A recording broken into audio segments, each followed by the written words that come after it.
भगवती सूत्र में कहा गया है, कतिनम भन्ते कम पगड़ी ओ पन्नत्ताओ गोयमा अठ कम पगड़ी ओ पन्नत्ताओ तंजहा नाना वर्णिजम जाव अंतरायम। भगवती सूत्र का 16वां शतक चल रहा है। अनेक प्रश्नोत्तर भगवती सूत्र में हैं ही,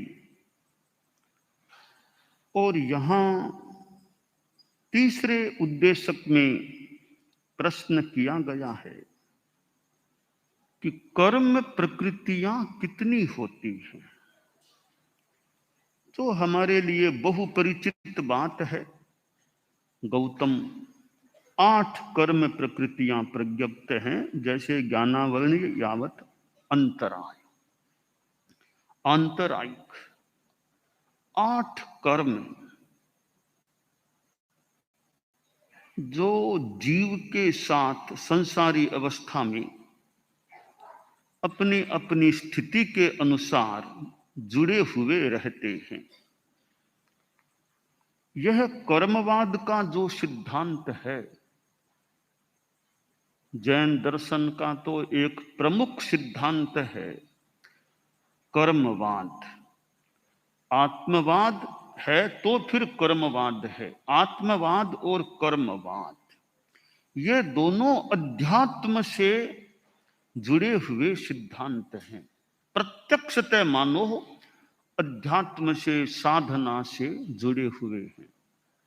जैन दर्शन के और भी सिद्धांत हैं, लोकवाद भी है, परंतु ऐसे लोकवाद भी आत्मा से जुड़ा हुआ निरूपित किया जा सकता है, पर जितना डायरेक्टली आत्मवाद और कर्मवाद आत्मा से, अध्यात्म से जुड़ा हुआ है, उतना लोकवाद न भी हो।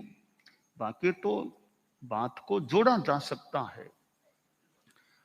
लोक और संसार ये दो चीजें हो जाती हैं। लोक एक अस्तित्व की बात है, संसार में संसरणशीलता की बात आ जाती है। संसार शब्द जन्म मरण की परंपरा से भी जुड़ा हुआ माना जा सकता है। लोकवाद में लोक तो जो है, जो सृष्टि में जो है लोक, वो लोकवाद है। तो लोकवाद एक अस्तित्व के संदर्भ में सिद्धांत है, ऐसा प्रतीत होता है। और संसार है, संसारी जीव, संसार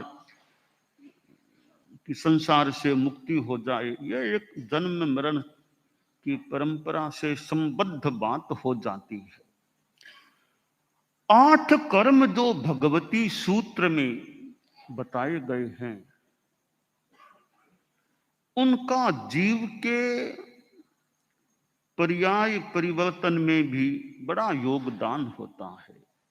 कोई मनुष्य है तो कर्मवाद कर्म के कारण से है। आयुष्य पूरा हुआ है तो कर्मवाद से जुड़ी हुई बात है।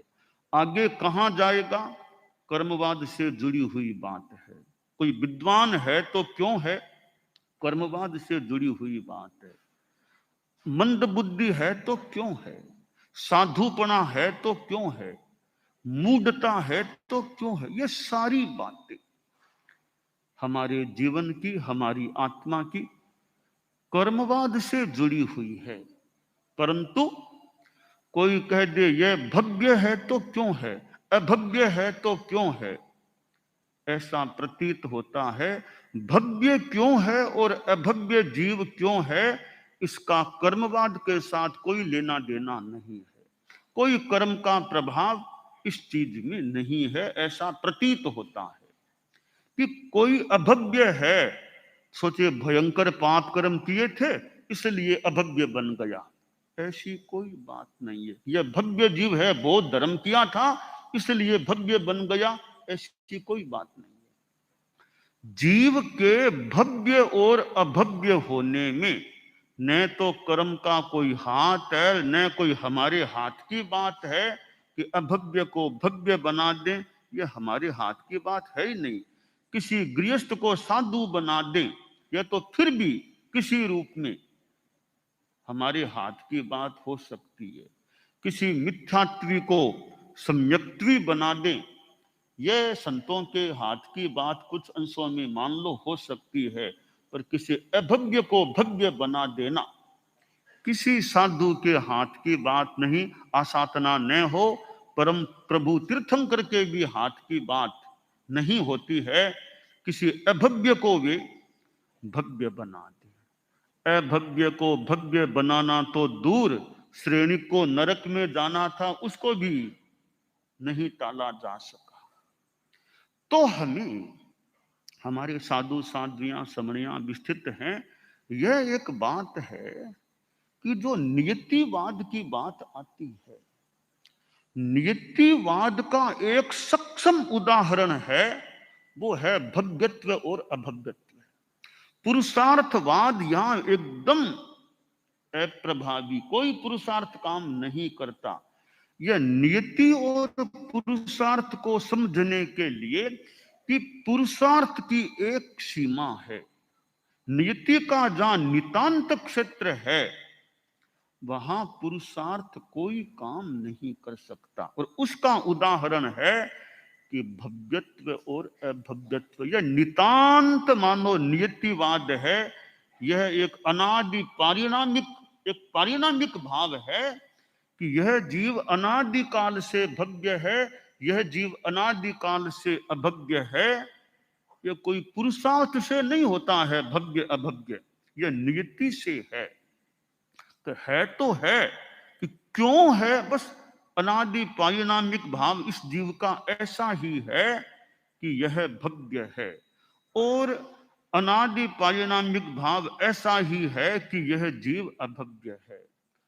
तो यह जो मैं बात बता रहा हूं, एक विशेष बात बता रहा हूं, कईयों के लिए नई बात हो सकती है कि यह नियतिवाद और पुरुषार्थवाद है। तो जैन दर्शन के संदर्भ में हम ध्यान दें तो नियतिवाद हमें तो एकदम इस अंश में तो एकदम मान्य है कि नियतिवाद तो पूर्णतया इस संदर्भ में मान्य है कि जीव भव्य है अभव्य है। ये एकदम नियतिवाद है, कोई पुरुषार्थवाद यहां काम नहीं करता। नितांत नियतिवाद का उदाहरण यह भव्यत्व और अभव्यत्व होता है। और कोई जीव है, अब यह अजीव है, यह जीव है, काम नहीं करता कि जीव को अजीव बना देंगे, जीव को जीव बना देंगे, या कोई पुरुषार्थ काम नहीं करेगा। जीव है तो जीव ही है, उसे करोड़ बार पुरुषार्थ कर लो, जीव को अजीव नहीं बना पाओगे और अजीव को जीव नहीं बना पाओगे। यह जैन दर्शन का नितांत नियतिवाद है। यह अनादि पारिणामिक भाव है और अंतहीन पारिणामिक भाव है। अभव्य को अभव्य ही रहना पड़ेगा, अंतहीन काल आ जाए, अभव्य कभी भव्य नहीं बनेगा। ठीक है, भव्य मोक्ष में तो जा सकेगा, अभव्य कभी भव्य नहीं बन सकेगा। तो यह कर्मवाद और इधर नियतिवाद। तो कर्मवाद के साथ तो फिर भी पुरुषार्थ जुड़ा हुआ है। कर्म काटे जा सकते हैं, बंधते हैं, संबर होता है, निर्जरा, ये सब इनके साथ पुरुषार्थ की बात है। तो 8 कर्मों के साथ पुरुषार्थ की बात है, परंतु भव्यत्व अभव्यत्व जीवत्व अजीवत्व इनके साथ कोई पुरुषार्थ काम नहीं करता। तो दुनिया में यह नियतिवाद भी है और पुरुषार्थवाद भी है, भाग्यवाद भी, कर्मवाद भी है। हम नियति को भी समझ सकते हैं, पुरुषार्थ को भी समझें, भाग्य कर्म को भी समझें कि जिसकी जहां जितनी भूमिका है उतने अंश में हम उसको समझ लेते हैं तो हमारे लिए थोड़ी बात यह स्पष्ट हो सकती है।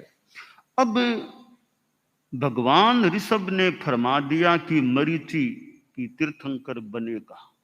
अब बनेगा तो जरूर बनेगा ही बनेगा, यानी उन्होंने तो मानो नियति को देख लिया, यानी देख लिया कि भविष्य में यह जीव मरीचि जो आज है, भगवान ऋषभ का संसार पक्षीय पोता, जो पहले साधु बना था, फिर संघ से अलग हो गया, साधुपना पाल नहीं सका, आगे संभवतः पर्यूषण में भी कुछ बात आ सकेगी, तो मरीचि तीर्थंकर बनेगा। ये एक मानो ऋषभ भगवान ने जान लिया कि तीर्थंकर बनेगा तो बनेगा ही बनेगा।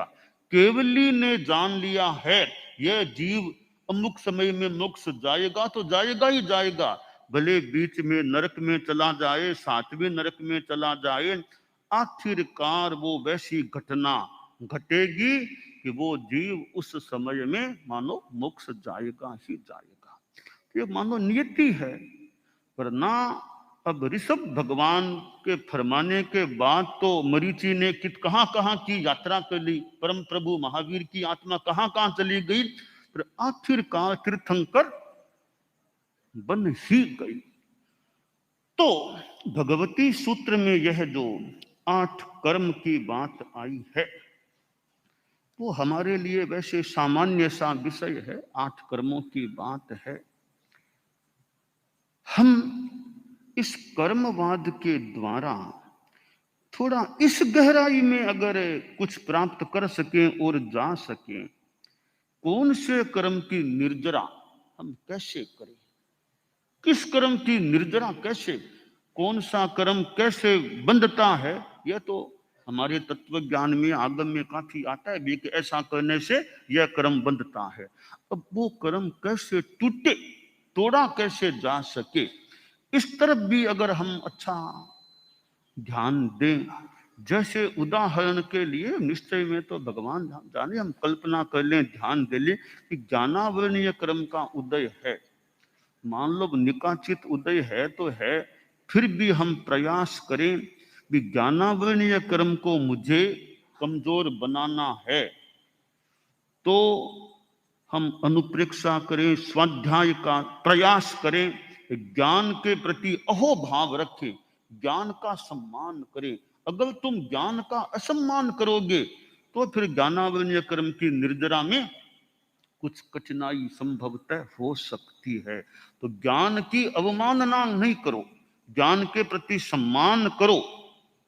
ये बहुत अच्छा है, ज्ञान होना अच्छा है, मुझे ज्ञान चाहिए, ज्ञान अच्छा है, बुद्धि अच्छी है, ऐसा भाव रखोगे, बुद्धि का सम्मान करोगे तो तुम्हारे ज्ञानावरणीय का क्षयोपशम हो सकेगा। बुद्धि की अवमानना, ज्ञान की अवमानना, क्या पड़ा है ज्ञान में, क्या पड़ा है आगमों में, फालतू क्यों समय, ऐसे भाव रखेंगे तो फिर ज्ञान का हो सकता है हमारे वो ज्ञान हमें इतना सुलभ न भी हो, ज्ञानावरणीय क्रम बंध भी जाए, न कटे। तो ज्ञानावरणीय कर्म की निर्जरा करनी है तो ज्ञान के प्रति विनय रखें, हम ज्ञान का अभ्यास करें, ज्ञान का सम्मान करें, प्रयास करें। तो स्वाध्याय 29वें अध्ययन में उत्तराध्ययन का जो स्वाध्याय करने से ज्ञानावरणीय कर्म की निर्जरा क्षय होता है, तो ज्ञानावरणीय कर्म को स्वाध्याय के द्वारा तुम्हें याद हो ना हो, चेष्टा करो, प्रयास करो, याद कर, पुरुषार्थ करते रहो। ज्ञानावरणीय क्रम कमजोर पड़ सकता है, दर्शनावरणीय क्रम तो ज्ञानावरणीय के समान सा ही है। अब वेदनीय क्रम है, अब बीमारियां असाता वेदनीय होती है, तो असाता वेदनीय को काटना है तो भाई तुम अनुकंपा की भावना रखो, तुम संत हो तो संतों की सेवा की भावना रखो, छाता पहुंचाओ, समाधि पहुंचाओ, किसी की सेवा करो, बीमार की सेवा करो, वृद्ध की सेवा करो, सज्ञ की सेवा करो। तुम्हारे असात वेदनीय कर्म कमजोर पड़ सकता है, या नहीं तो आगे तुम्हें साता में असात वेदनीय दूर हो पाएगा। तो दूसरों की सेवा करोगे, अनुकंपा भाव रखोगे, वृद्धों के प्रति एक सेवा की भावना, बीमार के प्रति, और जो हमारे पूजनीय हैं, सज्ञ हैं, उनकी सेवा की भावना करेंगे, सेवा की भावना रखेंगे, सेवा करेंगे, तो आशा करें असात वेदनीय कर्म कमजोर पड़ सकेगा, निर्जीर्ण हो सकेगा। अब मोहनीय कर्म है, तुम्हें गुस्सा ज्यादा आता है, मान लो बात बात में अपशब्द बोल देते हो, तो तुम उव समेण हणे को हम, इसकी अनुप्रेक्षा करो, इसका पाठ करो श्वास के साथ, तो क्रोध वेदनीय, क्रोध मोहनीय वेदनीय को एक निर्जीवन करने का। इसी तरह मान माया लोभ आदि है। अब आयुष्य के हमारे 4 आते हैं, वो तो बंधने की बात है। आयुष्य तो साधना करते करते कभी मोक्ष मिलेगा, तब उससे पहले आयुष्य क्रम मान लो उसके साथ टूट जाएगा। अब ये नाम कर्म है, गोत्र कर्म है, ये जो अघाती कर्म है, ये अलग कोटि के कर्म है, घाती कर्म अलग कोटि के होते हैं। ये वेदनीय आयुष्य नाम गोत्र हैं, ये जो है ये शुभ अशुभ फल देने वाले हैं। इनसे हमारी आत्मा का वैसे मूलतः नुकसान नहीं होता है, मूल नुकसान इनसे नहीं होता है। वेदनीय कर्म होगा तो तुम हमें तकलीफ दे सकता है, बीमार पटक सकता है, और हमारा क्या करेगा वो, और हमारा करेगा क्या वेदनीय कर्म, तकलीफ दे देगा। हमारे आत्मा के गुणों का नाश करना वो वेदनीय कर्म के बस की बात नहीं है। नामकर्म क्या करेगा, शरीर बढ़िया नहीं मिला, नहीं मिला, क्या खास बात है। यश कीर्ति नहीं मिली, नहीं मिली, तीर्थंकर नाम नहीं मिला, नहीं मिला, क्या खास बात है। हमारा क्या नुकसान करेगा नामकर्म, कोई हमारी आत्मा का ऐसा नुकसान खास वो कुछ नहीं कर सकता। अब गोत्र क्रम में जाति कुल जैसा मिला वैसा मिल गया, क्या नुकसान होगा आत्मा का। आयुष्य क्रम जो आयुष्य बंधा वैसा बन गया, छोटा लंबा, और क्या नुकसान करेगा। आयुष्य जल्दी आ गया किसी का, आ गया, और क्या नुकसान हुआ। तो वेदनीय कर्म, आयुष्य कर्म, नाम कर्म, गोत्र कर्म, इनसे ज्यादा डरने की जरूरत नहीं, ज्यादा चिंता की इतनी जरूरत नहीं। आत्मा की दृष्टि से ज्यादा ध्यान देने की बात है मोहनीय कर्म पर। मोहनीय कर्म हमारा परम बहुत बड़ा विनाश करने वाला बन सकता है, बनता है।